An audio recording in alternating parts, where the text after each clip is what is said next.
been a little bit of a rough week. I think we're just having a rough phase lately. But anyway, this week was a pay week, so this week was supposed to be a pretty good transfer to my student loan savings. However, last week, earlier in the week, I got paid on Thursday, so earlier in the week, it might have been last weekend, doesn't matter. I logged into like my owner's portal on my property management team's website for my rental property, right? just checking on rent, you know? Just checking on rent. And I see there was no rent paid yet. So where the tenant is Section 8, sometimes it takes a little bit of time for like the money to clear in through corporate and all that crap, whatever. That hadn't been done yet, but then I see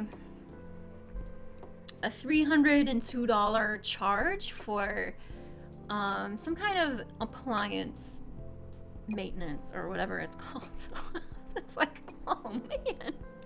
So my property management company keeps $400 on deposit, if you will. They just kind of keep that for any repairs that come up that need to be handled kind of more immediately. They don't have to bother to get a hold of me, although sometimes they do, which I'll explain more in a minute.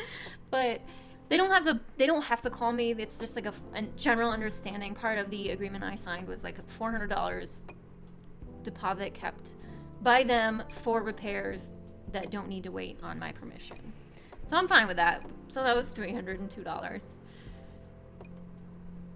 Which obviously they'll just like keep a tab for me, you know, so when rent clears in, they'll just pay it from the rent money, but so whatever. That's bound to happen. Obviously, that's gonna happen.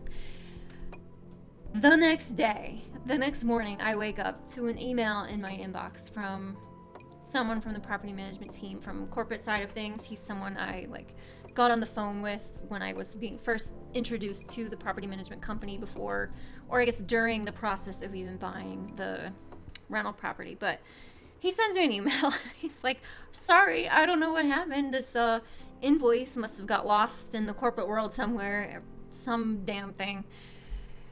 But it was $1,177 invoice from all of the repairs that happened back in December, January timeframe. Like when the shitty tenant moved out, before I was even able to rent it, and before the tenant that's in there now was like going through the Section 8 inspection process, which is a lot more fine-tooth comb than just a normal tenant. So it was just one of the many invoices that I received from all of that time when my emergency fund of $12,000 went to the rental property to get it rentable and fixed from the last shitty tenant. This invoice just disappeared into the corporate ether, apparently, and now has resurfaced. So that was another $1,177 on top of the $12,000, whatever it was, that I had already paid. So that was fun. And then Saturday morning, I'm just lounging on the couch, just trying to sip my coffee, come to terms with things. You know what? There's ups and down phases. Whatever. It's been a down phase. But anyway, my phone's ringing. It's the property management company calling to ask if they had my permission to go to the property to make an appliance repair or to have a technician go to the property and assess, because apparently the tenant said the AC wasn't blowing cold air. I said, okay, obviously, that's fine. So I don't even know how much that's gonna cost yet. Stay tuned. So that was, so far, we're at $302 for the appliance, $1,177 for the random invoice from back in January. Almost $1,500, and then whatever this AC situation is gonna be.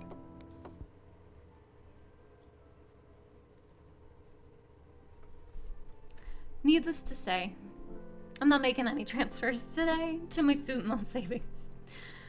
What was I gonna do anyway? I was gonna do some. Let's have a look. Let's see how far behind we are now. Yeah, I don't even remember. I think I was gonna do like 700, so not a really huge chunk, but at least something. And now we're doing nothing. Because that was a lot of money.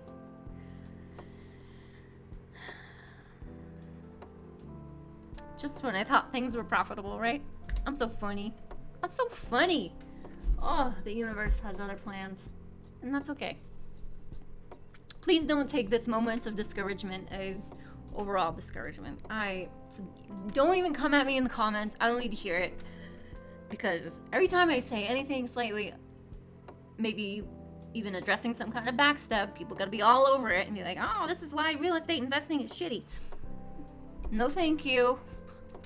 I'll do me, you do you. I don't need that kind of comment. I get it. It's just the nature of real estate investing. Things are gonna be up, things are gonna be down.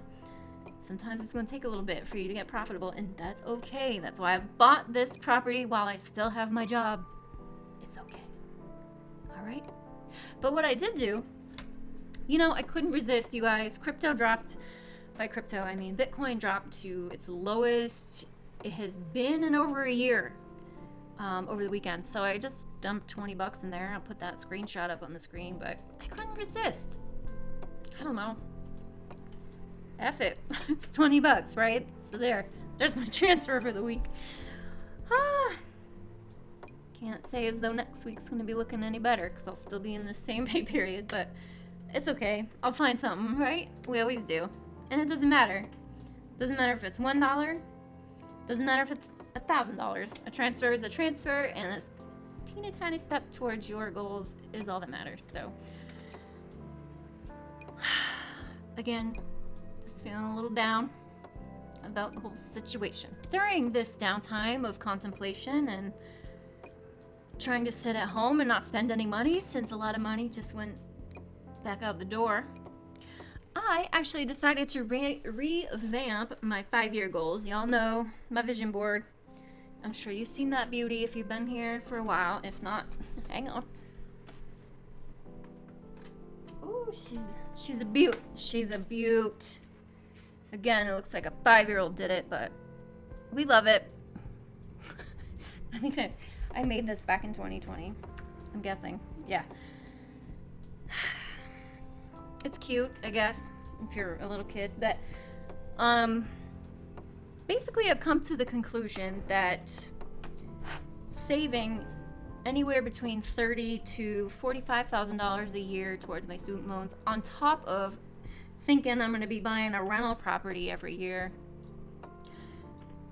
probably a little unrealistic, to put it mildly. So I've kind of come up with a new plan to get myself out of this job situation, or I guess to make sure I can get myself out of this job situation when I'm ready in 2025, which I'm very ready today, but we gotta wait, you know how it be. You gotta put plans in action first. So anyway, I've revamped this whole student loans and real estate investing situation on my 5-year time frame to becoming financially free and walking away from corporate America and giving it the big middle finger. So I'm probably gonna do a video coming up on that very shortly, so stay tuned. But on the subject of the rental property, if you have missed the video of the whole purchasing process and the whole shit show that happened after I finally closed on it and had to get the last tenant out and dumped all of my emergency fund into it, please feel free to check that video out right here. That's all I got for today. I promise next week to be in a little bit more of a cheerful attitude with hopefully some better news. Have a great day. Thank you for watching. You guys' support always means the world to me, and I will see you in the next one.